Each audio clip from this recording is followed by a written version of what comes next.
ये स्टूडेंट इसके जवाब को मैंने जिस तरह नोट्स पे लिखा है वो आपके सामने इस तरह है। ठीक है, इसको रीराइट करेंगे हम।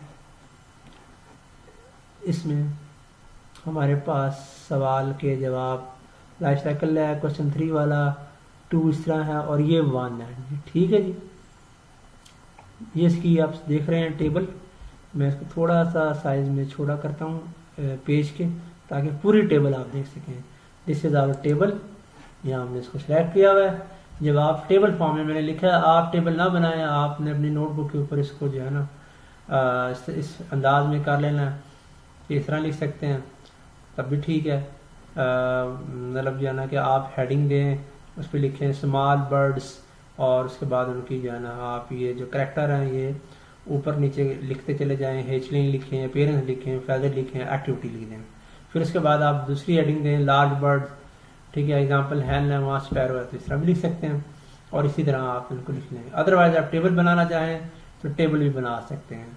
ठीक है ना, यू हैव 2 ऑप्शन कि आप सिंपल वे में लिखें या इसको एक टेबुलर डाटा में लिखें, टेबुलर फॉर्म में लिख लें। तो टेबल आपके सामने है बेटा, इधर ये इसकी हेडिंग लिखी है, यहाँ पे एक्स साइज है। एक्स साइज को यहाँ मैं बोल्ड कर दूंगा। ठीक, देन इसके बाद हेचलिंग उन्होंने कहा है, हमें हेचलिंग के बारे में बताना है। उन अंडों से निकलने वाले जो बच्चे हैं उनकी जो है ना आपने बतानी है कि कैसी उनकी पेरेंट्स होती है, उनके फेदर बताने हैं, पर कैसे होते हैं, और एक्टिविटी पैटर्न जो है ना उनका कैसा होता है। ठीक है, एक्सरसाइज आप देखें इसमें एक और हम काम करते हैं कि जनाब एक्सरसाइज से पहले हम कर लेते हैं जी एक कॉलम इंसर्ट, और ये करेंगे हम कॉलम इंसर्ट लेफ्ट की तरफ करेंगे। ठीक है जी, ये लेफ्ट की तरफ हो गया। यहाँ पे हम लिख देंगे बर्ड टाइप। बर्ड की टाइप आ जाएगी। बर्ड की टाइप में इसको हमने मिला लेना, ये 2 बन गए हैं, यहाँ से मर्ज कर देंगे। इसको भी हम यहाँ मिला लेंगे, ये भी इधर हो जाएगा मर्ज। बर्ड हमारे पास 2 हैं जी। ठीक है ना, बर्ड 2 हैं। बर्ड में एक स्मॉल शॉर्ट बर्ड में हमारे पास है स्पैरो। स्पैरो लिख लिया। लार्ज बर्ड की एग्जांपल हमारे सामने है हैन। हैन लिख लिया। ठीक है जी, sparrow its size small, bird हैन है, और एक्स साइज जो है वो लार्ज। ठीक हो गया, ये हमारे पास 2 आ गए। उसके बाद हेचलिंग। अब चिड़िया के जो बच्चे अंडे से निकलते हैं, हेचलिंग जो होती है स्पैरो की, वो जो होती है स्पैरो हेचलिंग, वो होती है हेल्पलेस। हेल्पलेस। ठीक है, चिड़िया के बच्चे जो पैदा होते हैं शुरू शुरू में बिल्कुल वो अपने बेयार और मददगार होते हैं, अपने पेरेंट पे डिपेंड करते हैं। पेरेंट उनको जनाब जो है ना फीडिंग करते हैं, उनकी फीड देते हैं उनको ला के। उनका जिस्म जो होता है उसके ऊपर फैदर नहीं होते, आंखें बंद होती हैं उनकी। कुछ वक्त के बाद वो आहिस्ता आहिस्ता एक्टिवेट होते हैं और उनके पर जो है ना वो बनना शुरू होते हैं, आंखें खुलती हैं थोड़ा सा, वो फिर जो है ना एक्टिव होते हैं। आवाज़ तो वो निकालना शुरू कर देते हैं, चहचहाना शुरू कर देते हैं। लेकिन शुरू में पहले घंटों में, इब्तदाई घंटों में स्पैरो के जो बेबीज हैं, जो चिक्स हैं, हैचलिंग, वो क्या होती है, हेल्पलेस होती है। चूजे जो होते हैं मुर्गी के, वो पैदा होते ही चिड़िया के बच्चों के मुकाबले में क्या होते हैं, वो एक्टिव होते हैं। ठीक है जी, आपने एक तो इसकी ये देखनी है, हेल्पलेस है तो ये एक्टिव होते हैं। ये यहाँ मैंने लिखा है इसको इधर से, अपीयरेंस हेल्पलेस है, लेकिन है इसकी इस कंडीशन को मैं यूँ करूँगा, अपीयरेंस में eyes close, body is without feather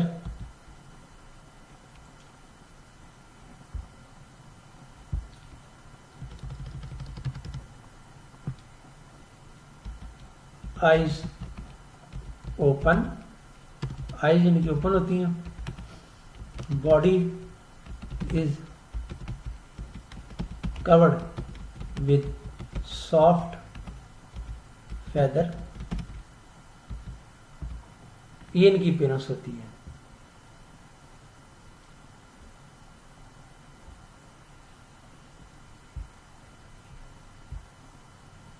यानी कि आप फेदर की कंडीशन देखें, पर नहीं होते, फेदर लेस है किसके, चिड़िया के बच्चे हैं, जबकि चूजे जो है मुर्गी के सॉफ्ट और फ्लफी फेदर होते हैं इनकी, ठीक है, ये इनकी अपीयरेंस आ जाएगी। आईज इनकी ओपन होती हैं, आप इसमें देख लें यहाँ पर activity feeding by both parent, चिड़िया के बच्चों को दोनों जो हैं मदर एंड फादर दोनों फीड कराते हैं। ये जो हैचलिंग होती है स्पैरो की, ये हरकत नहीं कर सकती, अपने घोंसले से बाहर नहीं आ सकती, cannot move till the time of fledging 10th day of birth, तकरीबन 1 हफ्ता लगता है, तब ये जनाब जो है ना हैचलिंग इस काबिल होती है कि वो फड़फड़ा सके, अपने परों को घोंसले से बाहर आने की कोशिश करे, उड़ने की कोशिश करे। उससे पहले जो है ना ये हैचलिंग अपना वक्त पेरेंटल केयर के साए में, घोंसले ही में, नेस्ट में गुजारती है, ठीक है जी, स्पैरो की। जबकि हैन की जो है चिक्स जो होते हैं, उनके जो हैचलिंग होते हैं, क्योंकि उनकी आंखें खुली होती हैं, एक्टिव होते हैं, पर भी होते हैं उनके जिस्म पे नरम से, ठीक है ना, सॉफ्ट एंड फ्लफी, तो उनकी कंडीशन ज़रा डिफरेंट है।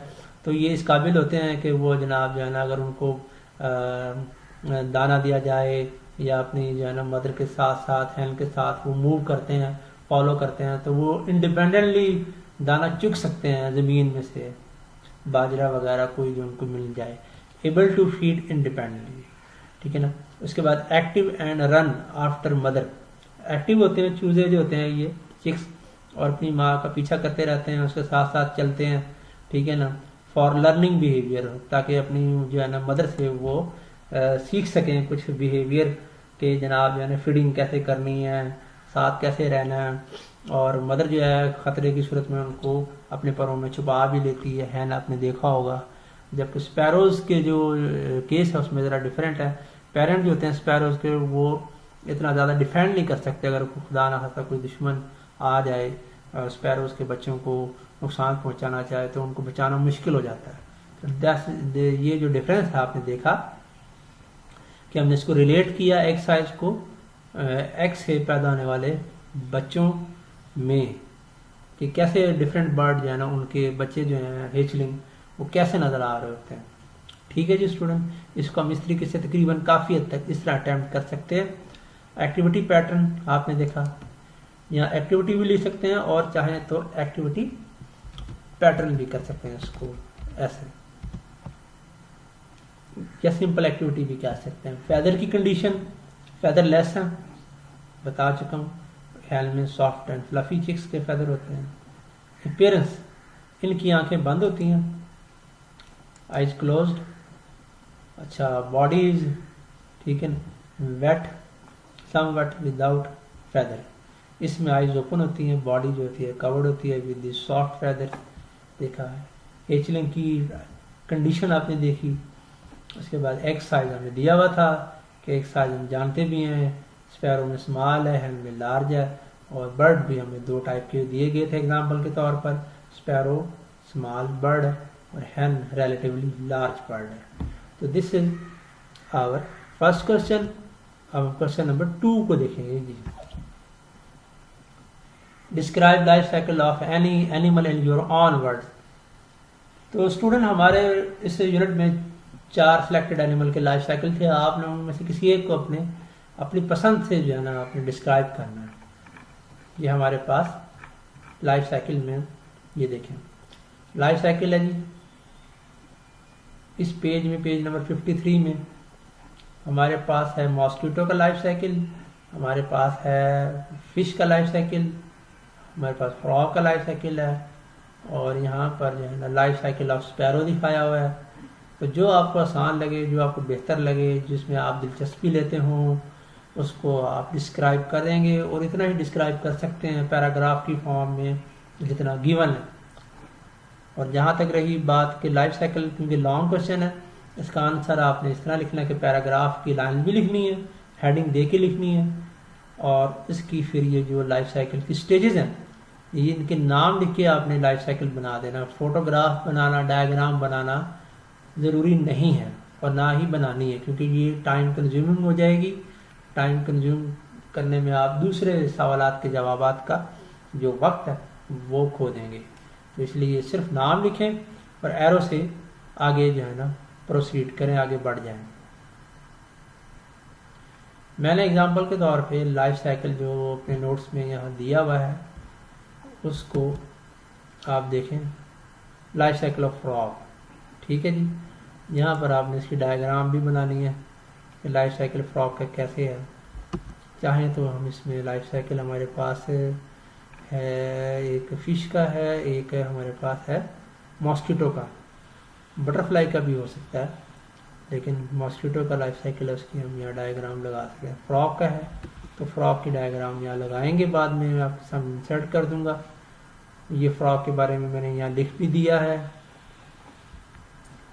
थोड़ा सा डिफरेंट है लिखने का जो स्टाइल है, वर्ड्स ज़रा मुख्तलिफ इस्तेमाल किए हैं, लेकिन तकरीबन काफ़ी हद तक वही है जो हमारी टेक्स्ट बुक में गिवन है। ये स्टूडेंट हम पढ़ लेते हैं इसको। फ्रॉग ब्रीड इन रेनी सीजन। फ्रॉग जो होते हैं वो रेनी सीजन में, बारिशों के मौसम में ब्रीड करते हैं, अफजाइश नस्ल करते हैं।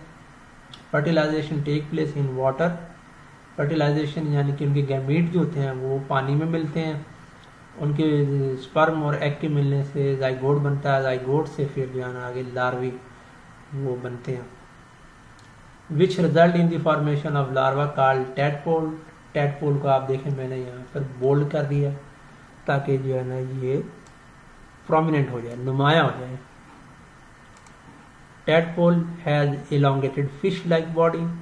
टैडपोल की जो बॉडी होती है वो लंबी होती है, फिश की तरह की होती है, जिसमें गिल्स होते हैं और एक टेल भी होती है, ताकि बॉडी का बैलेंस वाटर में मेंटेन रहे और वो फ्रीली स्विमिंग कर सके, गिल्स के जरिए सांस ले सके। ठीक है जी। Tadpole breathe through gills and swim in water with the help of tail. It feed on water insect and tiny plants.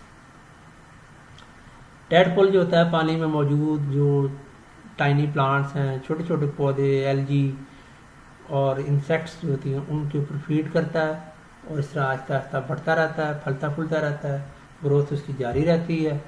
ठीक है ना। फिर इसमें स्टेजेस में चला जाता है, चेंजेस आती हैं, चेंजेस के प्रोसेस को हम कहते हैं मेटामॉर्फोसिस। उसको भी मैंने यहाँ पे क्या कर दिया, बोल्ड कर दिया जी। ठीक है जी।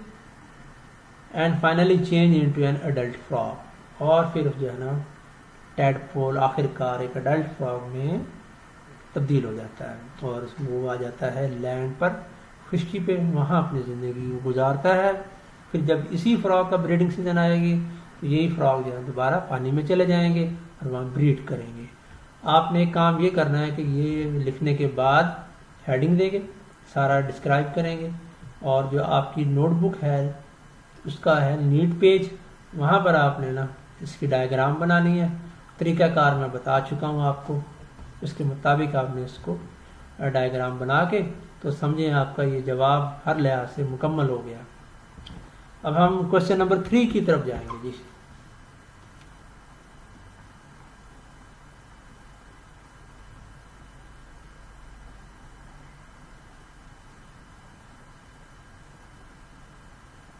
ये है जी क्वेश्चन नंबर 3 जी। अजीज तलबा, मैंने आपको पहले कहा था कि क्वेश्चन 3 जो है हमारा लॉन्ग क्वेश्चन, इसके 4 पार्ट हैं। 4 पार्ट के हवाले से हमें इसको अटेम्प्ट करना है। You have study life cycle of different animal. हमने पढ़े हैं ना 4 एनिमल के लाइफ साइकिल।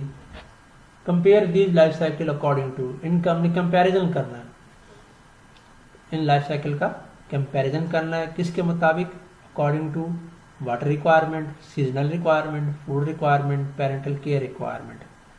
4 कंडीशन है, इनके मुताबिक हमें इनका मवाजना करना है, कंपेयर करना है।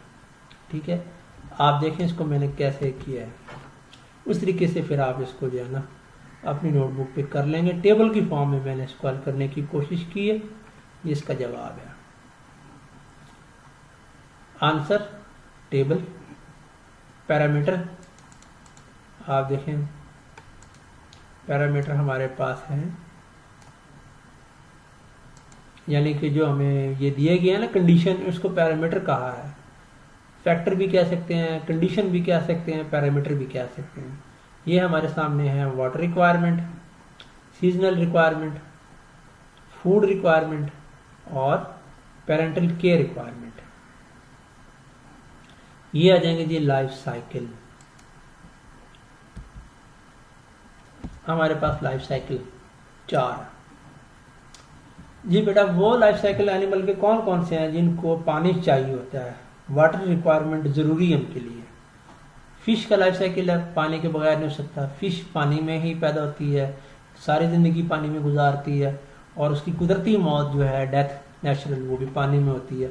तो इसका लाइफ साइकिल है ही पूरा पानी का, टोटली पानी पर डिपेंड करता है। ठीक है ना, आप इसमें देख रहे हैं, इसको मैंने यहाँ पे जो है ना लिख भी दिया है।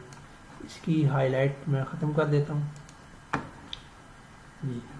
Fish need water for its complete life cycle, clear. Frog and some insect, mosquito जैसे होते हैं, ये 2 एनिमल हम यहाँ देख रहे हैं, फ्रॉग और इंसेक्ट। कुछ इंसेक्ट हैं, for example mosquito, partially need water for its complete life cycle. इनको जो है ना पानी चाहिए होता है अपनी लाइफ साइकिल को मुकम्मल करने के लिए, लेकिन पार्शियली चाहिए होता है, जुज़वी तौर पे चाहिए होता है। ख़ास तौर पे जब इनके लार्वे जो होते हैं ना फ्रॉग के और मच्छरों के, वो पानी में ही रहते हैं, और उसके बाद फिर वो जब अडल्ट में आते हैं तो पानी से बाहर आ जाते हैं। अच्छा जी, बर्ड को देख लें। बर्ड में हमने एग्जाम्पल स्पैरो की पढ़ी थी, उनको पानी नहीं चाहिए होता लाइफ साइकिल पूरा करने के लिए। हाँ, जो बर्ड है, पेरेंट हैं वो, और उनके जो बच्चे हैं हेचलिंग, उनको पानी पीने के लिए तो चाहिए, लेकिन वैसे वहाँ पे वक्त गुजारने के लिए कि पानी में चले जाएं, पानी में रहें, उसके लिए पानी नहीं चाहिए। ठीक है जी, बर्ड ज़्यादातर अपना लाइफ साइकिल लैंड ही पे मुकम्मल करते हैं। सीजनल रिक्वायरमेंट बेटा हमारे पास पैरामीटर 2 है। पैरामीटर 2 में हम देखते हैं जी किस किस सीजन के हवाले से जानदार जो है ना ब्रीड करते हैं। कुदरत ने जानदारों की ब्रीडिंग सीजन जो है ना वो सीजन के हवाले से रखे हैं। जैसे आपको मैंने फ्रॉग में बताया लाइफ साइकिल में, यहाँ पे आपने देखा कि ये फ्रॉग ब्रीड कर रहे हैं किस में, रेनी सीजन में, जुलाई अगस्त में अमूमन बारिशें होती हैं गर्मियों में, तो इसमें ये जो है मानसून के सीजन में ब्रीड करते हैं फ्रॉग की ख़ास किस्म, सारे फ्रॉग नहीं। इस तरीके से सीजनल रिक्वायरमेंट आपने देखनी है। सीजनल रिक्वायरमेंट को भी हम तलाश करने की कोशिश करेंगे टेक्स्ट बुक के अलावा, क्योंकि इसका जवाब हमारे यूनिट में मौजूद नहीं है। तो आप इसमें बेटा देखें, ये हम कर चुके हैं, जो पार्ट हम कर चुके हैं उसको मैं हाईलाइट ख़त्म कर देता हूँ। अब इस पे आ जाएंगे सीजनल रिक्वायरमेंट। सीजनल रिक्वायरमेंट में फ्रॉग ब्रीड इन रेनी सीजन, इसकी रिक्वायरमेंट पूरी हो गई कि बारिशों के मौसम का इंतज़ार करता है। नदी नालों में जब पानी आता है, अमूमन तालाब और बारिशें, टेम्परेचर उसके वाले से इसका लिए साजगार होता है, तो फ्रॉग का ब्रीडिंग सीजन शुरू हो जाता है। Mosquito breed in warmer and humid climate. मच्छर जो होते हैं वो निस्बतन वार्म या वार्मर एंड ह्यूमिड क्लाइमेट में क्या करते हैं, ब्रीड करते हैं। हमारे यहाँ जिन इलाकों में गर्मी बेटा ज़्यादा पड़ती है ना, वहाँ गर्मी में मच्छर ख़त्म हो जाता है और शरीर ठंड में भी ख़त्म हो जाता है। अलबत्ता जहाँ पे जो है ना गर्मियाँ इतनी शिद्दत की नहीं होती, जैसा कि पिंडी इस्लामाबाद में है as compare to south region, south Punjab, central Punjab, तो वहाँ पर जनाब मच्छर जो है ना वो परवरिश पाते रहते हैं, सब्ज़े के मच्छर होते हैं। इसी तरीके से मच्छरों के हवाले से आपने डेंगी का बड़ा जो है ना नाम सुना था। डेंगी मॉस्किटो जो है उनका ब्रीडिंग सीजन भी तकरीबन जो है ना आज इनके मौसम में शुरू हो चुका है। जो आजकल मौसम है मानसून का, इसमें तकरीबन है। क्लाइमेट जो है ना इस वक्त, या सीज़न समझ लें, क्लाइमेट ना कहें तो हम सीज़न की बात करें, वेदर कंडीशन वो ह्यूमिड हो चुकी हैं, बारिशों की होने की वजह से ह्यूमिडिटी है और गर्मी भी है। ठीक है, इसमें जनाब मॉस्किटो ब्रीड करेंगे। और जैसे ही टेम्परेचर सीज़न का और कम होगा, सितंबर अक्टूबर का महीना आएगा, फिर सर्दियाँ आ जाएंगी, तो डेंगू के मच्छर हो जाएंगे एक्टिवेट, जैसा कि हम पिछले साल देख चुके थे। कितनी हमने मीडिया पे उनकी खबरें सुनी थी कि डेंगू के वार जारी हैं जनाब। जितने डेंगू अफराद को डेंगू हो गया, यानी मच्छरों ने काट लिया डेंगू की, और वो जो है ना डेंगू फीवर में मुब्तला हुए, ये जानलेवा मर्ज है। Fish breed in spring and summer season. मछलियाँ जो होती हैं वो कई किस्म की हैं, हज़ारों किस्म की हैं, पानी में रहती हैं, रिक्वायरमेंट हम देख चुके हैं बेटा। तो उनके ब्रीडिंग सीजन डिफरेंट हो सकते हैं। ये एक एग्जांपल के तौर पे लिखा हुआ है, समर सीजन और स्प्रिंग में ब्रीड करती हैं। हो सकता है कि कोई मछली ऑटम में करती हो, कोई जनाब विंटर में करती हो, शायद ठंडे पानी की मछलियाँ होती हैं, गर्म पानी की मछलियाँ होती हैं। ठंडे पानी की मछलियों में ट्राउट है जैसे फॉर एग्जांपल, और गर्म पानी की मछलियों में आपकी जो है वो डमरा, जिसको रोहू कहते हैं, एक एग्जांपल के तौर पे हम इसको देख सकते हैं। कार्प्स हैं वो देख सकते हैं। Sparrow breed usually in spring season. ये भी खास स्पैरो का सीजन दिया हुआ है, और कई तरह की स्पैरोज हैं, कई तरह की जनाब जो है ना फिंचेज हैं, उनके अपने अपने अपनी ब्रीडिंग सीजन है। लेकिन हम कह सकते हैं स्प्रिंग और अर्ली समर में ये ब्रीड करती हैं। सीजनल रिक्वायरमेंट हो गई, इसको भी हमने डिस्कस कर लिया, तो लिहाजा इसकी जो हाईलाइटिंग है वो मैं रिमूव कर देता हूँ। अब आ जाए फूड रिक्वायरमेंट। लाइफ साइकिल और एनिमल को, पेरेंट को और बच्चों को, उनके यानी कि जो उनकी हेचलिंग है, उनकी लार्वी हैं, उनको फूड तो चाहिए होगा। ठीक है जी। फिश की हम देखते हैं जी, हेचलिंग ऑफ फिश।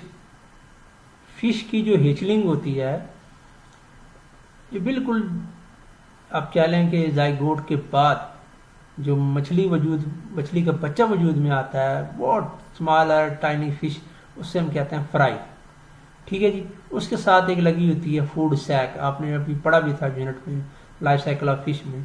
तो फ्राई है ना, उस फूड सैक के ऊपर गुजारा करती है जब तक कि वो आहिस्ता आहिस्ता ख़त्म ना हो जाए।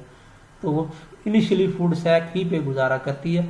जब फूड सैक ख़त्म हो जाती है, फ्राई कन्वर्ट हो जाती है फिंगरलिंग में, तो डियर स्टूडेंट फिर वो जो है ना इंडिपेंडेंटली फीड करेगी जो उसकी खुराक है।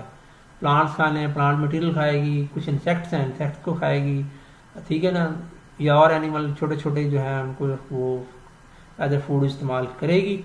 तो शुरू में इनकी रिक्वायरमेंट जो होती है वो फिश की क्या होती है, फूड सैक जो अटैच होती है वो होती है।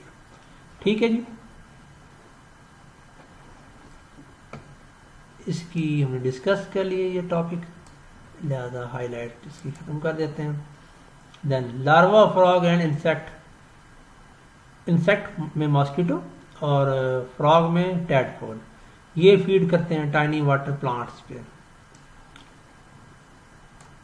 पानी में मौजूद छोटे छोटे जो वाटर प्लांट्स हैं उनके ऊपर फीड करते हैं, जिन्हें हम एलगी भी कहते हैं, उन पे ये फीड करते हैं जी। और हेचलिंग ऑफ बर्ड जो है ना वो उनको पेरेंट दाना खिलाते हैं, दाना लेकर आते हैं चुप के फील्ड से और उनके मुंह में डालते हैं, जैसा कि आपने टाइटल पेज पे देखा था इसकी यूनिट की, वहाँ पर भी इसी तरह था कि जनाब जो है ना ये इस तरह फीड कर रहे होते हैं। आखिरी रिक्वायरमेंट आ गई जी स्टूडेंट, पेरेंटल केयर रिक्वायरमेंट। वालिदैन की तरफ से देखभाल जो होती है उसे कहते हैं लुक आफ्टर पेरेंटल केयर। और ये जनाब कौन कौन से एनिमल ऐसे हैं जो अपने बच्चों को पेरेंटल केयर प्रोवाइड करते हैं और कौन से जनाब जो प्रोवाइड नहीं करते, कुदरत के रहम करम पे छोड़ देते हैं, इस हवाले से हम देखेंगे। वो एनिमल जो अपने बच्चों को पेरेंटल केयर देते हैं उसको मैंने यहाँ मेंशन किया है। Hatchling of bird, sparrow need parental care till fully independent. चिड़िया के बच्चे जो है ना तो मुकम्मल जनाब जो है ना अपने वालिदैन की क्या चाहिए, देखभाल चाहिए, उनकी तरफ से केयर चाहिए ताकि वो उनकी प्रोटेक्शन भी दें, उनको जनाब जो है ना खाना भी खिलाएं, यहाँ तक कि वो इस काबिल हो जाएं कि वो इंडिपेंडेंट हो जाएं, ज़्यादा ना फ्लैजिंग में तब्दील होकर उड़ने के काबिल हो जाएं, घोंसले से बाहर निकल सकें और फीडिंग कर सकें फील्ड में जाकर, तो इनको पेरेंटल केयर चाहिए होती है स्पैरो के बर्ड, क्योंकि ये हेल्पलेस होते हैं, आपने पढ़ा था अभी। जबकि no parental care in case of larvae on insect, frog and fish. Fish जो होती है, फ्रॉग जो होते हैं, कुछ और ज़्यादातर इंसेक्ट जो होती हैं, ये अपने बच्चों को जो है ना, या अपने लार्वी को कोई केयर प्रोवाइड नहीं करते, इनकी कोई केयर नहीं होती जी। ठीक हो गया, इसलिए हमने इन दोनों को भी देख लिया। इसको भी हम यहाँ से हाईलाइट को ख़त्म कर देंगे। तो बेटा ये था हमारा थर्ड क्वेश्चन, जिसमें हमने जो लाइफ साइकिल थे उनको पढ़ा था, लेकिन फिर इस पॉइंट ऑफ व्यू से इन 4 फैक्टर, 4 कंडीशन या 4 पैरामीटर के पॉइंट ऑफ व्यू से डिस्कस किया in a different way. I think कि you have enjoy this section, especially question number 3, how we attempt this question in a tabular form, and question number 2 in paragraph form, and question number 1 in a table form। ठीक है, आपको उनके जवाबात मुख्तलिफ भी थोड़े से मिल सकते हैं, वो भी आप लिख सकते हैं, और मैंने इसके तरीके से किया। तो आप अब ने करना है अपनी जो है ना नोटबुक को मुकम्मल, ताकि आप जो है ना वक्त के साथ साथ अपना काम होमवर्क भी करते चले जाएं स्टूडेंट, और अपने पेरेंट की, अपने वालिदैन की ज़ेर निगरानी, अपने जनाब या आपके अगर और टीचर हैं उनकी ज़ेर साया आपने ये काम मुकम्मल करना, उनको दिखाना भी है, ताकि जनाब कोई गलतियाँ हों तो वो उसी वक्त क्या हो जाएं, ठीक हो जाएं। तो हम फिर नेक्स्ट लेक्चर में देखेंगे कंस्ट्रक्टेड रिस्पॉन्स क्वेश्चन। मुझे दीजिए इजाज़त, अपना ख्याल रखिएगा, अल्लाह हाफिज़। Bismillahirrahmanirrahim. Welcome back, student. Dear student, this is the part D of our unit. This part deal with the long question. Answer the following question in detail. We have here 3 questions. Question number 1, question number 2, question number 3. If we see, question number 3 contain 4 parts, and we will attempt each question according to its type. Now start question number 1.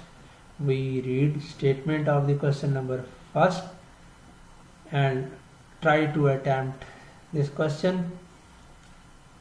Small bird like sparrows lay smaller eggs, while larger bird like hen lay big eggs. छोटे परिंदे जो होते हैं अजीज तुलबा, वो छोटे अंडे देते हैं, जैसे कि चिड़िया है, स्पैरोज हैं, ठीक है ना जी, वो छोटे अंडे दे रही हैं। फिंचेस हैं, वो छोटे अंडे देती हैं। मुख्तलिफ रंग बिरंगी छोटे छोटे परिंदे जो होते हैं वो छोटे अंडे ही देंगे बॉडी साइज के मुताबिक। एंड वाइल लार्जर बर्ड, और जो बड़े परिंदे हैं जैसा कि जनाब मुर्गी है, बत्तखें हैं, बड़ी मुर्गियाँ हैं, वो बड़े अंडे देती हैं, उनका अंडे का साइज बड़ा होता है।